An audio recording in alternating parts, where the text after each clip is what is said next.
Welcome to day 4 of the System Design Interview Guide. Today we're diving into one of the most important topics in system design, caching. This is a concept that comes up in virtually every interview, so let's make sure you nail it. Let's start with a simple analogy to understand what caching really is. Think about your phone's home screen.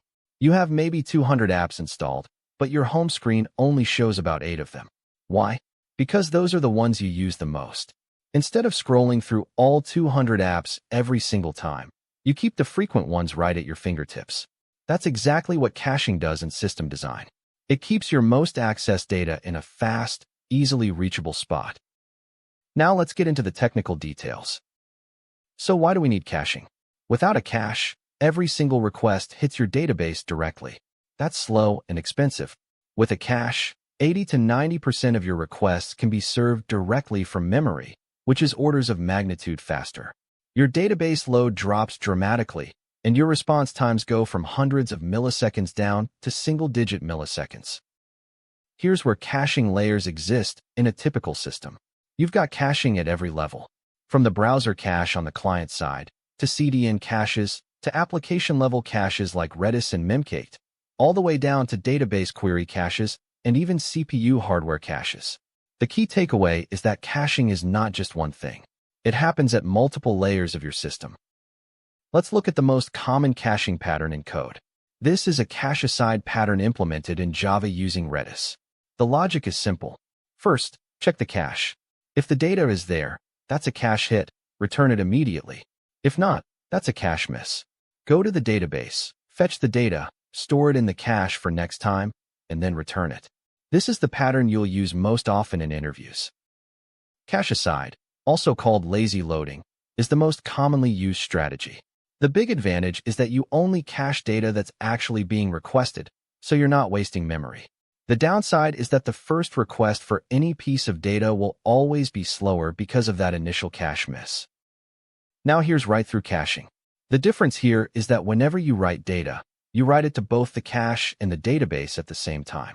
This means your cache is always perfectly in sync with the database.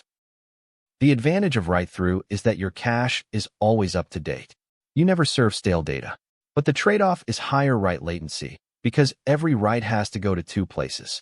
Also, you might end up caching data that nobody ever reads. And here's the third strategy, write behind, also called write back. With this approach, you write to the cache immediately and then asynchronously flush the writes to the database in batches.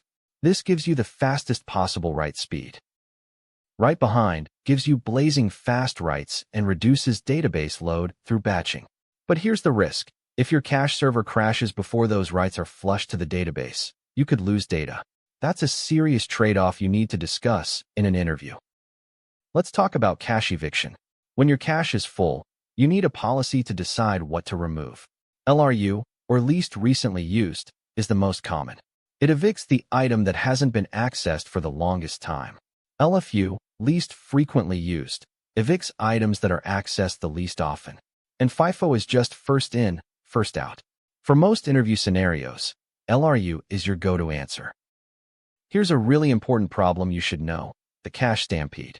Imagine a popular cache key expires, and suddenly thousands of requests simultaneously hit your database trying to reload that data.